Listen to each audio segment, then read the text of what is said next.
Nadie le preguntó su nombre, ni el agente de puerta que le dijo que el puente de embarque estaba temporalmente no disponible para acceso en silla de ruedas, y que tendría que esperar, ni el supervisor que llegó 12 minutos después y repitió la misma frase sin mirarla, ni el representante de servicio al cliente de la aerolínea que apareció con un formulario impreso y una expresión de simpatía institucional ensayada. Nadie le preguntó a qué se dedicaba. Ese fue su error. La mujer en silla de ruedas en la puerta 14 de la Terminal C era la doctora Carmen Vázquez, 46 años.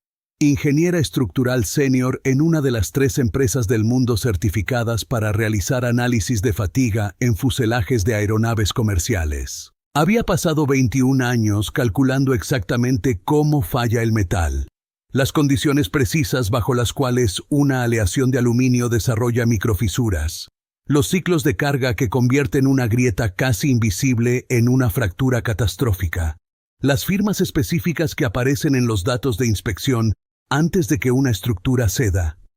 Llevaba 8 años en silla de ruedas. Un accidente de motocicleta un martes por la mañana que había reorganizado la mitad inferior de su cuerpo y no había reorganizado nada más. Venía de regreso a casa, después de una conferencia, donde había dado la conferencia magistral sobre fatiga de materiales compuestos en aeronaves de fuselaje estrecho de nueva generación.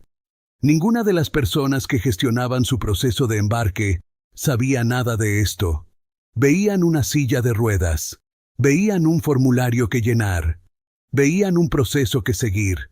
No veían lo que ella estaba mirando por la ventana de la terminal. El vuelo 447 a Miami estaba programado para salir a las 11:20 de la mañana. Era un Boeing 737-800, matrícula N8847Q. 11 años en servicio con la aerolínea.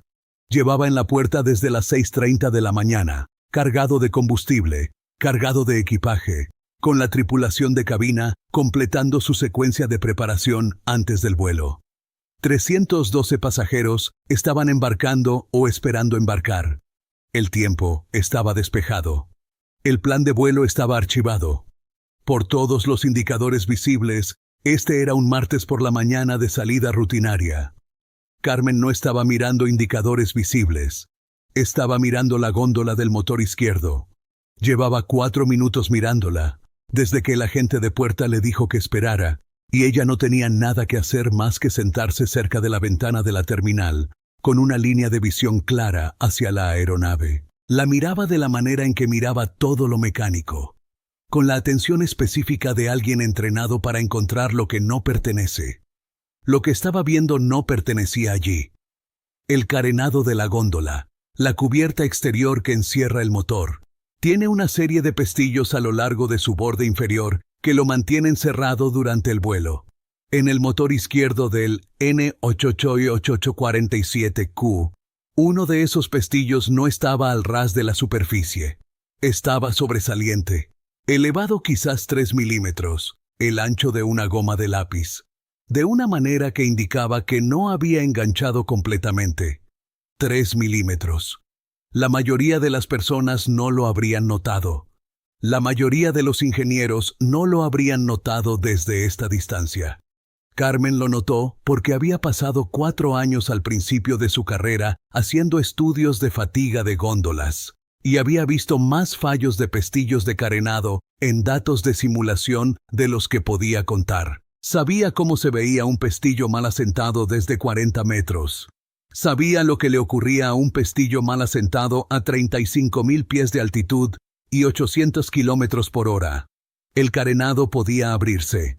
A esa velocidad y altitud, un carenado que se abre no se abre suavemente. Se desprende. Puede impactar el fuselaje, puede impactar la cola, puede ser ingerido por el motor. En 3 casos documentados en los últimos 30 años, las separaciones de carenado habían contribuido a accidentes fatales. Necesitaba decírselo a alguien. Esto debería haber sido simple. No fue simple. El agente de puerta se llamaba Brandon. Tenía 24 años, 8 meses en el trabajo, y estaba gestionando un puente de embarque retrasado y un vuelo lleno, y un supervisor que acababa de llamarle por radio sobre una situación de pasajero en conexión en la puerta 11. Carmen se acercó en su silla a su mostrador. «Disculpe», dijo. «Necesito reportar una preocupación de mantenimiento en la aeronave».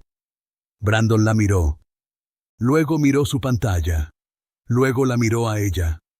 «Señora, si tiene alguna preocupación sobre su asignación de asiento o...» «No es sobre el asiento», dijo Carmen. «La góndola del motor izquierdo. Pestillo número 4 desde el frente, carenado inferior. No está completamente enganchado. Puedo verlo desde la ventana». Brandon procesó esto. «Señora, nuestro equipo de mantenimiento ya ha dado el visto bueno a esta aeronave». «Lo entiendo», dijo Carmen. «Le estoy pidiendo que alguien verifique físicamente el pestillo 4 en la góndola izquierda antes de que este vuelo salga». La expresión de Brandon pasó a la paciencia específica de alguien que gestiona a un pasajero difícil. «Señora, le puedo asegurar que nuestras aeronaves pasan por revisiones rigurosas. Soy ingeniera estructural», dijo Carmen. «Me especializo en análisis de fatiga de aeronaves. Le estoy diciendo que un pestillo del carenado en su motor izquierdo no parece estar completamente asentado. Necesito que llame por radio a su personal en tierra y les pida que verifiquen físicamente el pestillo 4. Una pausa. «Tomaré nota de su preocupación», dijo Brandon. Escribió algo. «¿Hay algo más en lo que pueda ayudarle con respecto a su embarque?» No discutió con Brandon. Había pasado 21 años en salas llenas de personas que inicialmente no la tomaban en serio. Como mujer hispana, como mujer en silla de ruedas, como mujer que parecía más joven de lo que sugerían sus credenciales. Había aprendido que discutir con la persona que tienes delante rara vez es el camino más rápido hacia el resultado que necesitas. Sacó su teléfono. Llamó a la línea directa de seguridad aviación de la FAA. Tenía el número guardado. Había reportado 2 observaciones previas a nivel de tierra en su carrera. Una en una instalación de mantenimiento y otra durante una inspección de vuelo de traslado.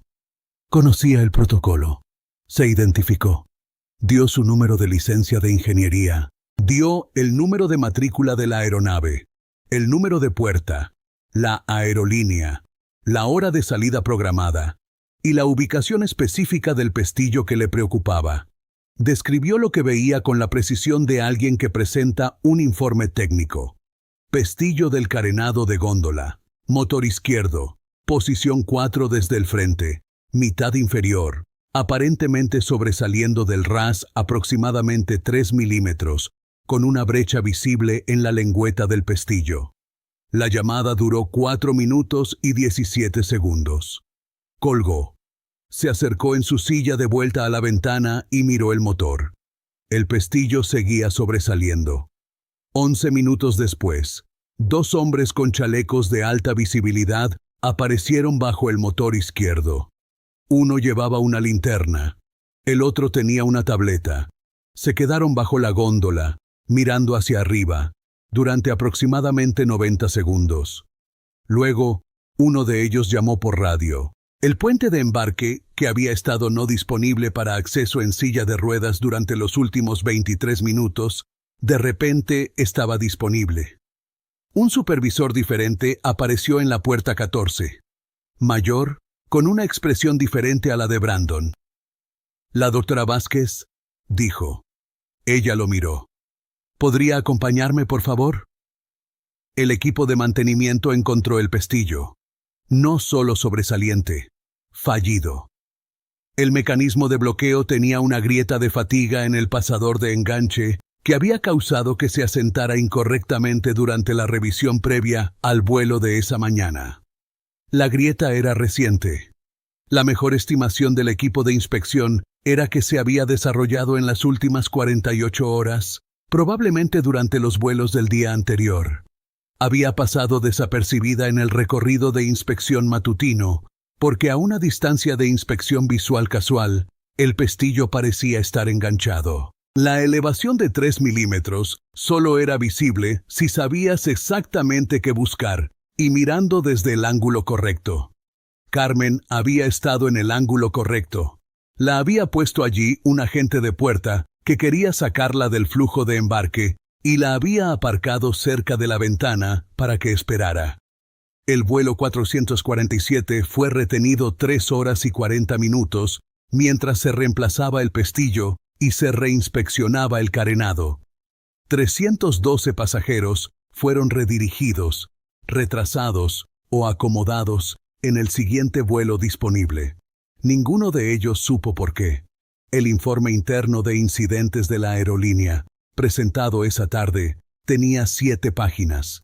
Describía el fallo del pestillo en detalle técnico y señalaba, en su sección de resumen, que el defecto había sido identificado por una pasajera que observaba la aeronave desde la terminal. No describía quién era la pasajera. No describía a qué se dedicaba. No describía los 23 minutos que había pasado intentando reportar lo que veía, mientras un agente de puerta tomaba nota de su preocupación y no hacía nada. Carmen leyó el informe del incidente 6 semanas después, tras presentar una solicitud de libertad de información. Observó las omisiones. No le sorprendieron. Dale like a este video y deja un comentario. Porque lo que ocurrió cuando el vicepresidente de Operaciones de Seguridad de la aerolínea llamó a Carmen 3 días después del incidente es la parte de esta historia que el informe interno tampoco incluyó. El vicepresidente de Operaciones de Seguridad se llamaba Robert Ellison. Llevaba 19 años con la aerolínea. Tenía un máster en ingeniería aeroespacial y había pasado 8 de esos 19 años en la división de mantenimiento antes de pasarse a la gestión de seguridad.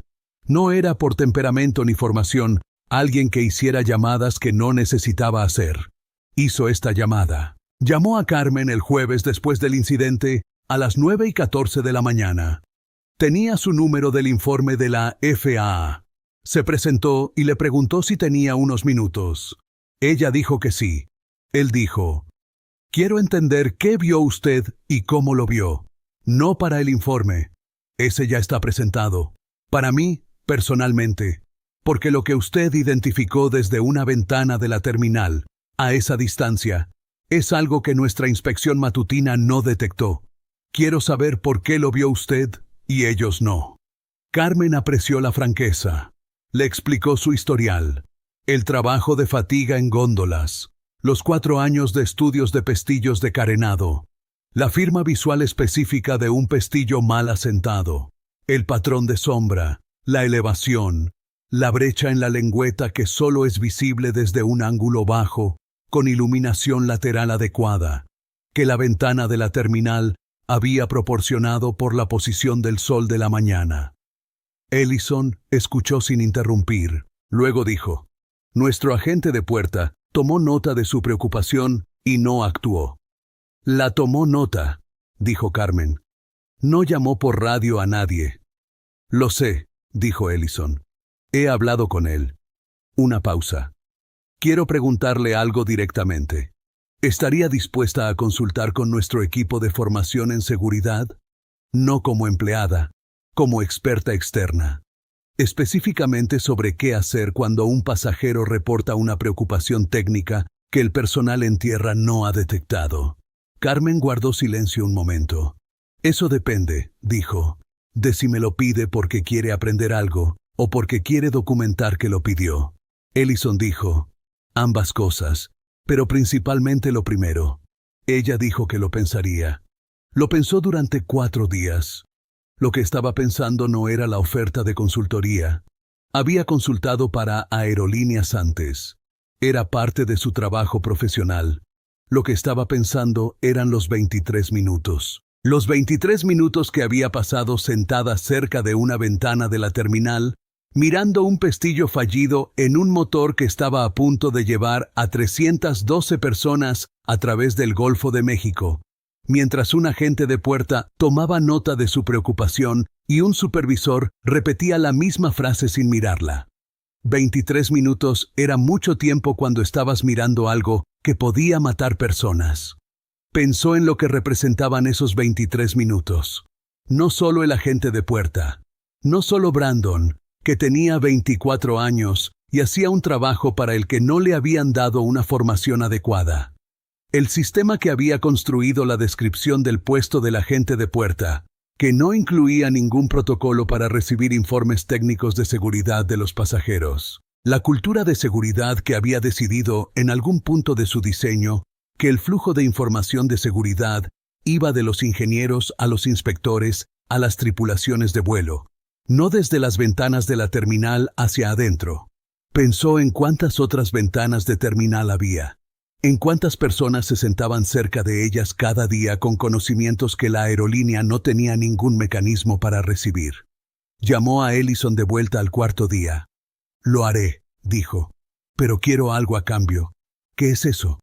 «Quiero que el protocolo que desarrollemos se aplique a todos los pasajeros, no solo a ingenieros con credenciales, no solo a personas que puedan citar su número de licencia a la línea directa de la FAA. Si un pasajero, cualquier pasajero, reporta una preocupación técnica específica y observable sobre una aeronave, debe existir un procedimiento definido para llevar ese reporte a un técnico de mantenimiento en un plazo de 5 minutos. No que se tome nota, no que se archive. Verificación física». Ellison dijo, «Eso es un cambio operativo significativo». «Lo sé», dijo Carmen. «Por eso lo pido». Una pausa. «Envíeme una propuesta», dijo él. Envió la propuesta. Eran 11 páginas. La había escrito durante un fin de semana, basándose en su conocimiento de los sistemas de gestión de seguridad, los protocolos de gestión de recursos de tripulación y el marco de reporte voluntario de seguridad de la FAA ya existente. El núcleo era simple: una ruta de escalada definida para las observaciones técnicas reportadas por pasajeros, con un requisito máximo de tiempo de respuesta de 5 minutos y un paso obligatorio de verificación física antes de cualquier salida. Lo llamó el Protocolo de Observación Terminal. El nombre era deliberado. Las terminales eran donde estaban los pasajeros. Los pasajeros eran los ojos que siempre estaban presentes, siempre mirando, siempre acumulando observaciones que el sistema actual no tenía manera de recibir. El equipo de Ellison revisó la propuesta durante 3 semanas. Volvieron con 17 preguntas. Ella respondió las 17. Volvieron con 9 más. Las respondió también. 6 meses después de que el vuelo 447 fuera retenido en la puerta 14, la aerolínea implementó una versión piloto del protocolo de observación terminal en 4 aeropuertos. Los agentes de puerta recibieron 2 horas de formación sobre cómo recibir y escalar los reportes técnicos de los pasajeros. Se estableció un canal de radio dedicado para que el personal en tierra recibiera y respondiera a dichos reportes en un plazo de 5 minutos. En los primeros 8 meses del piloto, se recibieron 14 reportes de pasajeros a través del protocolo. 11 fueron evaluados por técnicos de mantenimiento y se encontró que no representaban ningún problema. Condiciones operativas normales que pasajeros sin formación técnica habían encontrado preocupantes. 3 fueron evaluados y se encontró que requerían atención antes de la salida. Uno de esos 3 involucraba una fuga de fluido hidráulico en un avión regional que no había sido detectada en la inspección previa al vuelo. La observación terminal que la identificó fue realizada por un mecánico de automóviles jubilado de Tulsa, que había notado fluido en la pista bajo el compartimiento del tren de aterrizaje principal de la aeronave. Estaba esperando cerca de la ventana de la puerta porque su vuelo estaba retrasado. Suscríbete, dale like a este video y deja un comentario. Porque lo que ocurrió cuando el protocolo de Carmen fue presentado a la FAA para su adopción nacional es el momento en que esta historia dejó de ser sobre un vuelo y se convirtió en algo más grande. La presentación ante la FAA tuvo lugar 14 meses después del incidente. Carmen presentó ante un grupo de trabajo sobre sistemas voluntarios de reporte de seguridad. 12 personas, en su mayoría ingenieros y gestores de seguridad, un representante de la Asociación de Pilotos de Aerolíneas, 2 del Sindicato de Auxiliares de Vuelo. La reunión fue en una sala de conferencias en Washington, D.C., con iluminación fluorescente y una mesa que había visto miles de horas de discusión sobre seguridad aérea. Presentó durante 40 minutos. Cubrió el incidente, el fallo del pestillo, la omisión en la inspección, los 23 minutos. Presentó los datos del piloto de 8 meses, los 14 reportes, los 3 que habían requerido atención, la fuga hidráulica en Tulsa. Presentó el protocolo en detalle, la ruta de escalada, el requisito de tiempo de respuesta de 5 minutos, el paso de verificación física. Luego dijo algo que no estaba en sus diapositivas. Quiero ser directa sobre algo, dijo. Soy una ingeniera estructural de aeronaves senior. Tengo una licencia de ingeniería de la FAA. Tenía 21 años de experiencia relevante cuando hice esa observación. Y aún así, me tomó una llamada a una línea directa federal y 11 minutos para que alguien verificara físicamente el pestillo que estaba describiendo. Miró a la sala. Lo que propongo no es un sistema que filtre los reportes de los pasajeros por credenciales. Es un sistema que asume, como principio operativo, que cualquier pasajero en cualquier ventana de cualquier puerta puede haber visto algo real. El filtrado ocurre cuando el técnico verifica, no antes. El sistema actual filtra en el agente de puerta. Ese es el lugar equivocado para filtrar. La sala guardó silencio. El representante de la FAA preguntó cómo proponía evitar que el protocolo se viera desbordado por reportes no técnicos de pasajeros. Carmen dijo, de la misma manera en que se evita que cualquier sistema de reporte de seguridad se vea desbordado, se construye la capacidad de respuesta para manejar el volumen. En 8 meses en 4 aeropuertos, recibimos 14 reportes. 14. La capacidad necesaria para verificar físicamente 14 observaciones no es grande. Lo que es grande es el costo de no verificar los que importan. El representante de la Asociación de Pilotos preguntó sobre las implicaciones para los retrasos de vuelos. Carmen dijo, el vuelo 447 se retrasó 3 horas y 40 minutos. Una separación de carenado a altitud de crucero lo habría retrasado indefinidamente. La sala volvió a guardar silencio. El grupo de trabajo votó por unanimidad recomendar el protocolo para un programa piloto nacional en 30 aeropuertos. Carmen estaba en el aire cuando se produjo la votación.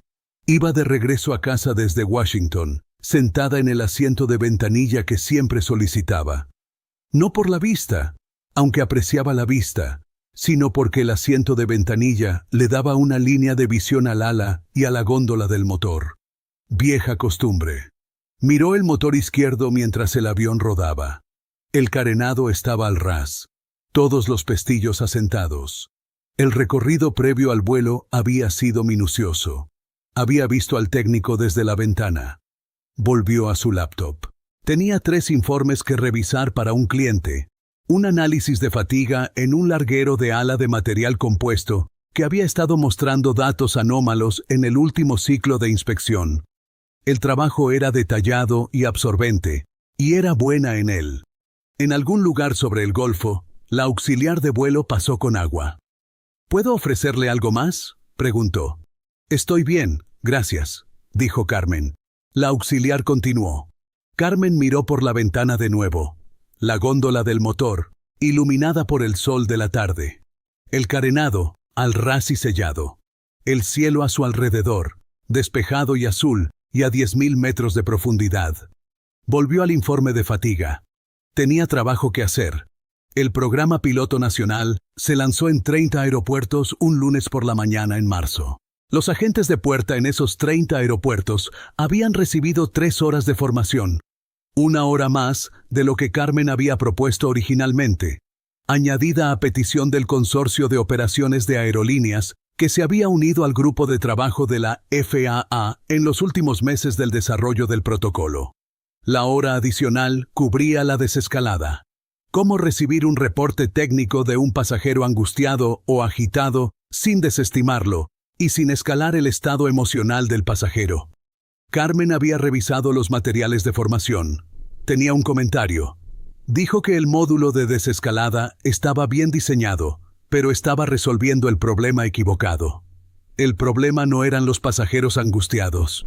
El problema eran los agentes de puerta que no tenían ningún marco para evaluar si un reporte técnico valía la pena escalar. Sugirió una tarjeta de referencia de una sola página, plastificada, guardada en el mostrador de la puerta, que enumerara las condiciones observables específicas que, si un pasajero las reportaba, requerían contacto inmediato por radio con el personal en tierra, independientemente de la evaluación personal del agente.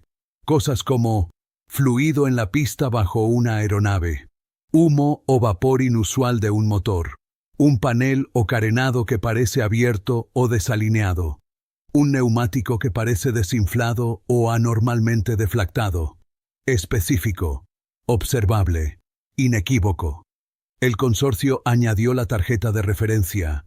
Estaba plastificada. Estaba en cada mostrador de puerta en los 30 aeropuertos cuando se lanzó el piloto. En los primeros 6 meses del piloto nacional, se recibieron 41 reportes de pasajeros en 30 aeropuertos. 28 fueron evaluados por los equipos en tierra y se encontró que eran condiciones operativas normales. 13 requirieron inspección física. De esos 13, 4 resultaron en acciones de mantenimiento antes de la salida. Un sello de parabrisas agrietado en un turbohélice regional, identificado por un pasajero que instalaba cristales de automóviles. Un tapón de combustible que no había sido completamente asegurado después de un repostaje, identificado por un pasajero que tenía una pequeña avioneta privada. Un conjunto de frenos en el tren de aterrizaje principal derecho, que estaba funcionando a una temperatura más alta de lo normal, identificado por un camionero jubilado que notó el olor. Y un impacto de pájaro en la entrada del motor derecho, que había sido evaluado por el equipo de la mañana como superficial, pero que en una inspección física más cercana mostró una fractura por tensión en el labio de entrada. Identificado por un niño de 12 años que había pegado la cara a la ventana de la terminal y le había dicho a su madre que la parte delantera del motor parecía abollada por un lado. Su madre lo había reportado al agente de puerta. El agente de puerta había mirado la tarjeta de referencia. El agente de puerta había llamado por radio al personal en tierra. 4 salidas habían sido retrasadas. Ninguna aeronave se había perdido. Ningún pasajero había resultado herido. La matemática no era complicada. Carmen supo del niño de 12 años a través de Ellison, que la llamó 6 meses después del lanzamiento del piloto nacional con una actualización. Escuchó los 4 casos. Hizo preguntas técnicas sobre el conjunto de frenos, el diferencial de temperatura, cuál había sido la acción de mantenimiento, si habían identificado la causa raíz. Ellison las respondió. Preguntó sobre la fractura de la entrada, la geometría de la grieta, si había sido una fractura superficial o si había propagado hacia el sustrato. Él pasó el teléfono a uno de sus ingenieros de mantenimiento, que lo describió con el detalle que ella pedía. Luego preguntó por el niño. Ellison lo describió. 12 años. Volando con su madre para visitar a su abuela. Había tenido la cara pegada al cristal durante 20 minutos porque le interesaban las aeronaves. Había notado la asimetría en el labio de entrada y se lo había descrito a su madre como que la parte delantera del motor parecía abollada por un lado. Su madre casi no lo reportó, dijo Ellison. Pensó que era solo cosa de niños. ¿Qué la hizo reportarlo? Vio la tarjeta de referencia en el mostrador de la puerta. El agente la tenía a la vista. Leyó la parte sobre paneles o carenados que parecen abiertos o desalineados, y decidió que un labio de entrada abollado era suficientemente parecido. Carmen guardó silencio un momento. Por eso importa la tarjeta, dijo. No para los ingenieros, para las madres que no están seguras de si lo que vio su hijo vale la pena mencionar. Ellison dijo, lo sé. ¿Cuánto tiempo lleva el protocolo de fractura de entrada en vigor? Preguntó. 2 semanas. ¿Y la aeronave iba a volar? Iba a volar, dijo Ellison. El piloto nacional se convirtió en permanente 2 años después de la presentación de Carmen ante la FAA. El protocolo de observación terminal fue adoptado como una mejora voluntaria de reporte de seguridad en todas las aerolíneas comerciales estadounidenses, con más de 50 aeronaves en su flota. Las aerolíneas internacionales de 11 países adoptaron versiones modificadas en los 3 años siguientes, coordinadas a través del Comité de Gestión de Seguridad de la Asociación Internacional de Transporte Aéreo. Carmen no asistió al anuncio de la IATA. Estaba en una conferencia en Singapur presentando investigación sobre fatiga de materiales compuestos en aeronaves de fuselaje ancho. Se enteró del anuncio a través de un colega que le envió un mensaje de texto durante el descanso del café entre sesiones. Respondió con 2 palabras: bien, por fin. Luego volvió a la sala de conferencias para la siguiente presentación. Brandon, el agente de puerta, completó las 3 horas de formación cuando el piloto se lanzó en su aeropuerto. Tenía 25 años para entonces. Había pensado en el incidente muchas veces en el año transcurrido desde que ocurrió. No con culpa exactamente, aunque había algo de eso, sino con el malestar específico de alguien que ha entendido, a posteriori, que estaba en un momento que importaba y no lo reconoció. La formación ayudó. No porque le dijera que había hecho algo malo, tenía cuidado de no plantearlo de esa manera, sino porque le dio un marco que antes no tenía: la tarjeta de referencia, el protocolo de radio, la ventana de 5 minutos. Guardaba la tarjeta plastificada en la parte delantera de su mostrador. La había usado 2 veces en los 6 meses desde que se lanzó el piloto. Ambos reportes habían sido evaluados por el personal en tierra y se habían encontrado condiciones operativas normales. Todavía no había sido el agente que recibió el reporte que importaba. Entendió, a través de la formación, que ese también era el punto. El valor del protocolo no estaba en los casos en que importaba.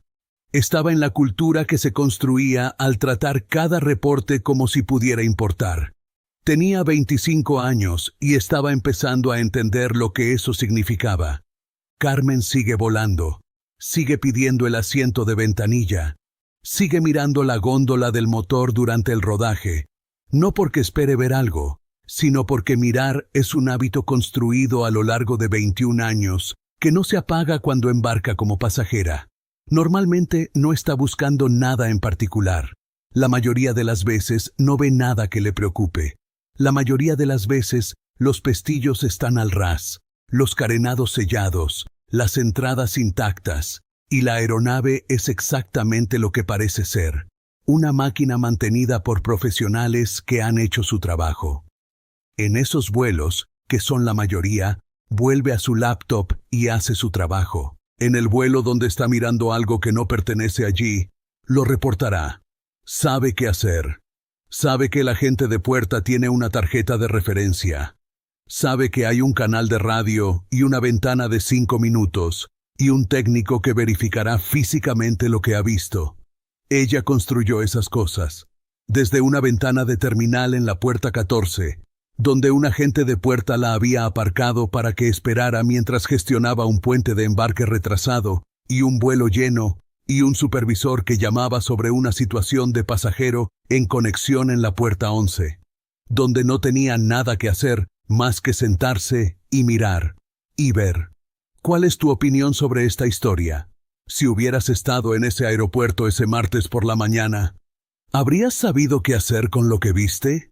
Y si hubieras sido Brandon, el agente de puerta de 24 años, ¿habrías tomado en serio a esa mujer en silla de ruedas? Deja tu respuesta en los comentarios. Queremos saberlo. Y cuéntanos, ¿desde dónde del mundo nos estás viendo? Esta historia nos recuerda algo que olvidamos demasiado fácilmente, que el conocimiento no tiene forma. No llega siempre en traje, no siempre camina. A veces llega en silla de ruedas, mirando por una ventana, esperando que alguien tenga la humildad de escuchar. Si esta historia te movió, suscríbete a Héroes Humildes, porque cada semana traemos historias de personas que el mundo ignoró y que terminaron cambiando todo. Dale like si crees que toda persona merece ser escuchada, sin importar cómo llega, sin importar cómo se mueve. Compártelo con alguien que necesite recordar que los héroes no siempre llevan capa. A veces llevan ruedas. Hay un avión en algún lugar ahora mismo. Hay alguien en la ventanilla de la terminal mirándolo. Alguien que tal vez lleva años estudiando exactamente lo que está viendo. La pregunta no es si esa persona sabe lo que hace. La pregunta es si hay alguien en el mostrador dispuesto a escucharla. Tu historia aún no ha terminado.